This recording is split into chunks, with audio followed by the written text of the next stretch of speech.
The Shoemaker's Secret. Once upon a time, in a quiet cobblestone village, snow dusted the rooftops and lanterns flickered softly. At its heart stood a cozy shoemaker's shop, warm light spilling over worn workbenches, hinting at the magic about to begin. In this village, there lived a humble shoemaker named Elias. His shop was small, his tools were old, and his coin purse was nearly empty. One cold evening, Elias sighed as he placed 2 unfinished shoes on his workbench. Stitch true, what kind? Make them strong. That night, moonlight filled the shop as a gentle tap-tap echoed. The shoes on the table began to move on their own. Morning came, and Elias rubbed his eyes in disbelief. The shoes were perfectly made better than anything he had crafted before. He placed them in his window, hope flickering in his tired eyes. Before noon, a wealthy merchant entered the shop. I've never seen craftsmanship like this. Worth every last coin. Here, your work deserves more than mere payment. A miracle. Truly a miracle. That evening, Elias prepared more leather and left it neatly on the table. Curiosity replaced his fear.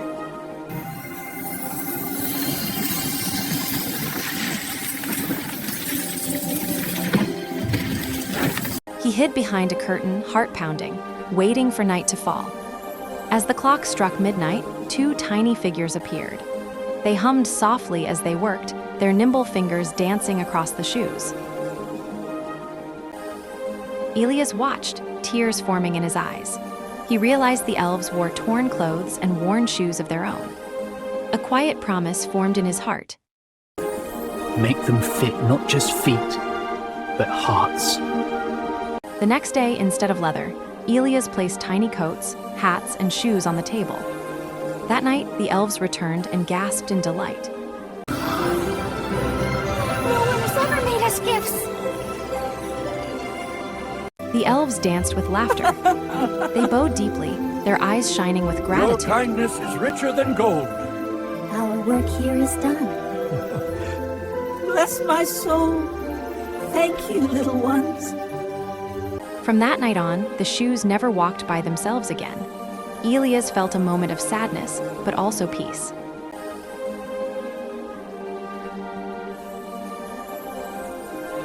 Word spread throughout the village of Elias' fine shoes.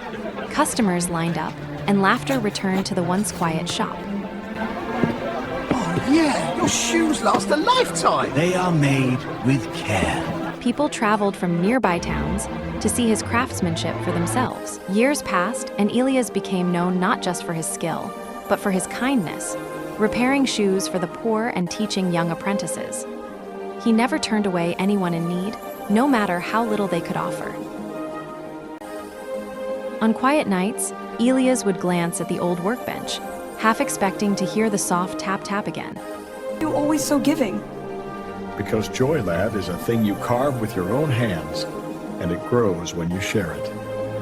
Some say, if you listen closely on moonlit nights, you can still hear faint laughter drifting through the village. Kindness never truly leaves. It moves from heart to heart, like a whisper in the dark. And so, the shoemaker's shop stood warm and bright, a reminder that generosity can change fate, and that magic often walks beside those with grateful hearts. Happily ever after,